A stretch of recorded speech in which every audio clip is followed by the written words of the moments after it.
मला स्वस्तात मस्त हेल्थ इन्शुरन्स काढून द्या, असं सर्रास लोक म्हणतात.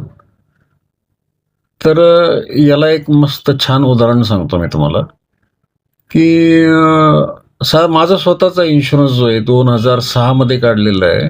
न्यू इंडिया ॲश्युरन्स कंपनीचा आहे. 2 लाख रुपये मला कव्हर आहे आणि त्यासाठी मी 15,000 रुपये प्रीमियम भरतो. आता तुम्ही मला सांगा, की हा सफिशियंट इन्शुरन्स आहे का आजच्या काळामध्ये? आता मी जर कंपनीला इन्शुरन्स वाढवून मागायला गेलो, तर मला कंपनी ₹1 इन्शुरन्स वाढवून देत नाही. याचं कारण असं आहे, की माझी हेल्थ हिस्ट्री तयार झाली. मधल्या काळामध्ये माझ्या मल्टिपल सर्जरीज झाल्या, बीपी सारखा आजार लागलाय. तर आता मला दुसरी कुठली इन्शुरन्स कंपनी किंवा ही आहे इन्शुरन्स कंपनी सुद्धा वाढवून देणार नाही कव्हर.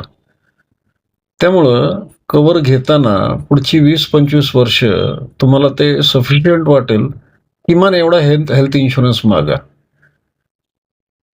काही असे आजार आहेत, की जे आजार तुम्हाला झाल्यानंतर तुम्हाला कुठलीही नवीन इन्शुरन्स कंपनी किंवा नवीन पॉलिसी कुठलीच इन्शुरन्स कंपनी देत नाही किंवा तुमचा आहे तो इन्शुरन्स सुद्धा वाढवून देत नाही.